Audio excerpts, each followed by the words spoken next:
Hi guys, maraming nag-message sa akin na gagawa daw ako ng DIY patungkol sa Ford, mga Ford. Itong Ford EcoSport 2000 model at saka yung mga Ford Fiesta, pare-parehas lang to ng timing. Ito, kailangan ng mga, kung wala kang special tools, pwede rin gawan mo na lang ito. Pwede, diretso mo na lang yan. Pero mas maganda kasi, ito guys, meron kang mga special tools. Ayan, ito para sa camshaft. At saka ito para sa puwitan ng camshaft sensor doon.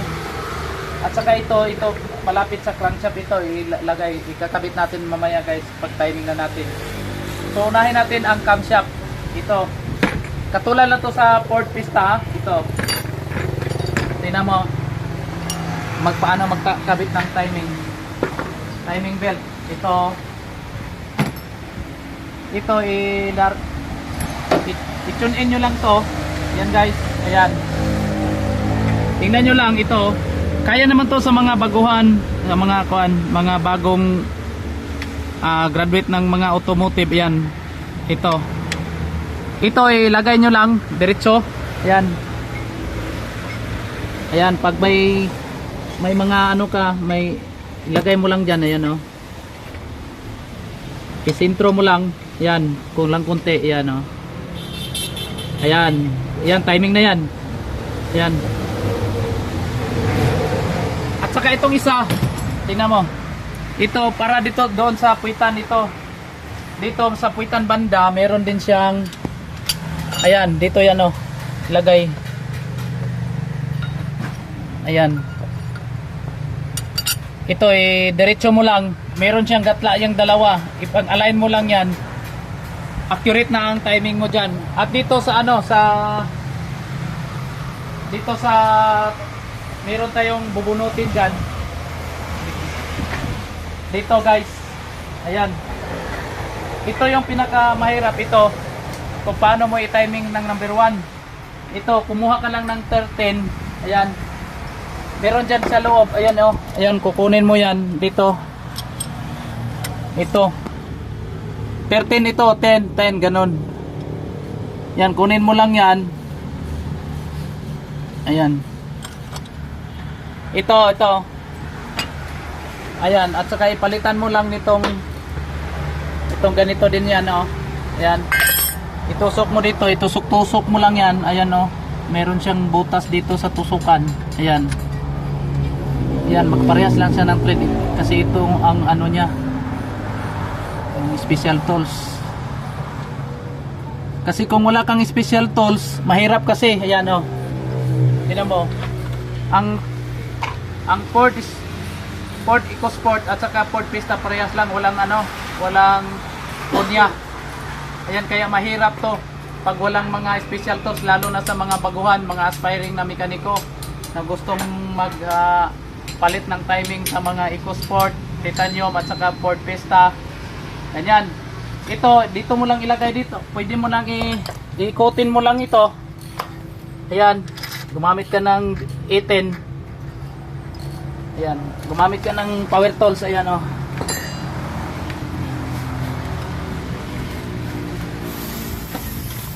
Hipitan mo lang to, i-coatin mo. Okay, baliktad pala. Ayan. Yan. Gamitan mo, higpitan mo to, ikotin mo lang hanggat meron kang mararamdaman na sumagi. Tingnan mo, ikot mo lang. Yan.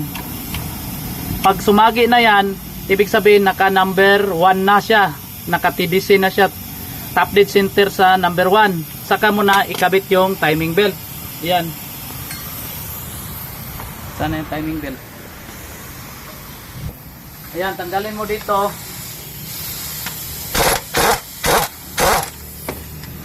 Ayan. Ito, papasok mo na ito kasi wala itong oh.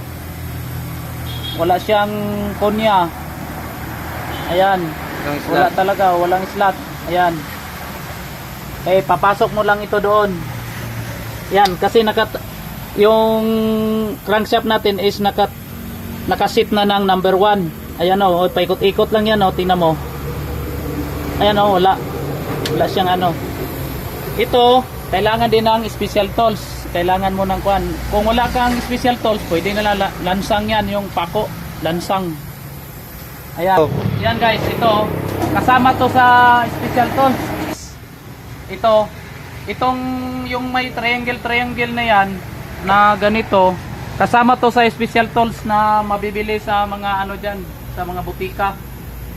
Ito, yan.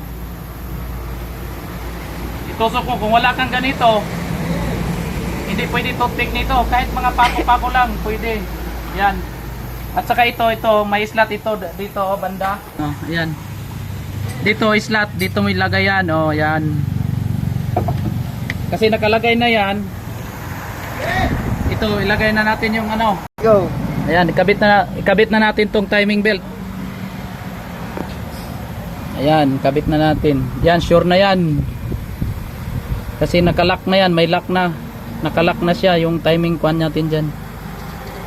Ayan. Ayan. Ayan. Hanggang, ayan, dito na. Ayan.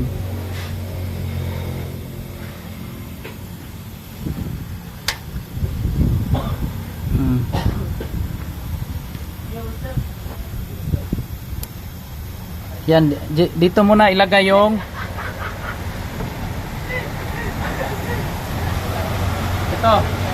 ito yung tensioner niya. Saka ito yung ano yung bolt. Oh. Ayan, ikakabit mo na to. Ayan. Oo, tingnan mo. Oo. Ito, kabit mo na dito sa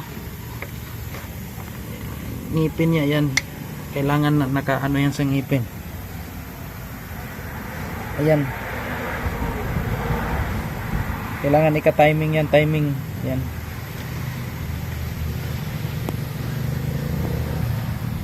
Ayan.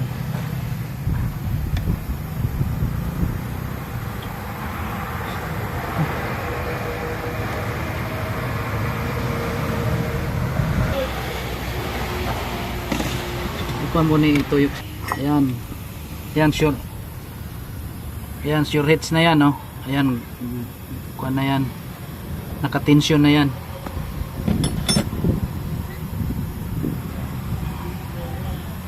Tapos, saka mo na ikabit ito. Dito ka banda na. Ayan lang, simple lang. O, ayan, ikabit mo na to. Ito, itong slot na ito, ilagay mo dyan sa slot na ito dyan, no? Yung maliit na slot. Meron yan, no? Ito. Yan, ipasok mo doon sa may butas na maliit. Yan, maliit man, gabi naman. Yan. Ito.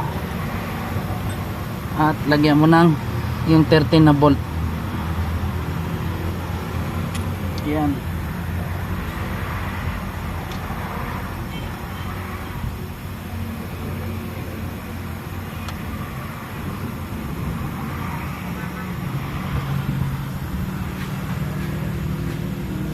Yan lang kasimple mga boss. Ayan.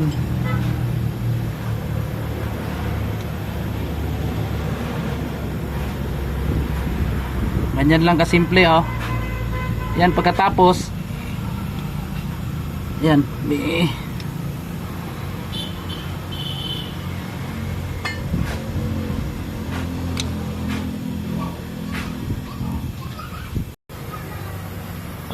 igpitan nyo lang to, ito 13. Ayan, nakasit na kasi yan, oh.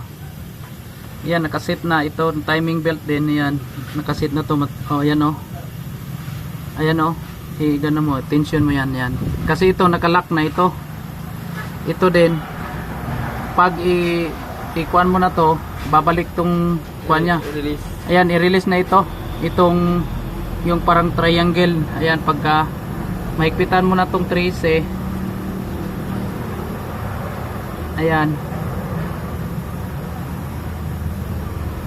Ito, higpitan mo na to, mahigpitan to. Yan, tapos ito kukunin, birahin mo na to. Yan, o, higpitan mo lang to ng todo.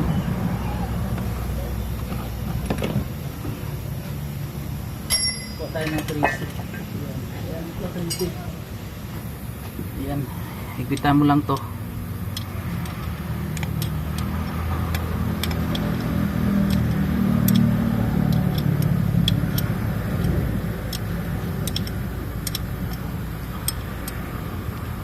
Ayan, higpit na. Ayan, saka mo na to ikuan. I-release ito. Ayan o. Ayan, luwagan mo kunti. Ayan, tapos saka mo i-release. Ayan o. Diba humigpit na siya? Tingnan mo, higpit na o. Higpit na dito. Ayan, higpit na yan. Ayan o. Yan na ang kuan niya. Yung exact na tension na timing. Ito. Tingnan mo, balik ulit. Ayan. Ayan. Okay na yan. Tapos, higpitan na ito. Itong 3C. Ayan. Yan ang accurate na timing ng mga Ford Fiesta or Ford EcoSport Titanium. Ayan, oh. Tapos, saka mo to. Ayan. Hindi na yan na ito. Kasi itong pulley din, yan o. Ayan o, pulley. Tingnan mo may. Ayan o, yung pulley, wala ding slot ito, wala. Kaya itong timing nito, ilagay nyo lang sa baba. Ayan, itong butas na ito kasi itong balancer niya. Pag hindi mo rin ito ma-timing, ano yung makina, mag-vibrate ba? Ayan, ipasok nyo na to dito banda sa baba. Ayan. Ayan. Saka mo na to ilagay itong bolt. Ayan guys, ayan. Tapos na ang tagpag-timing ng EcoSport at saka Ford Fiesta. Thank you for watching guys. Bye bye.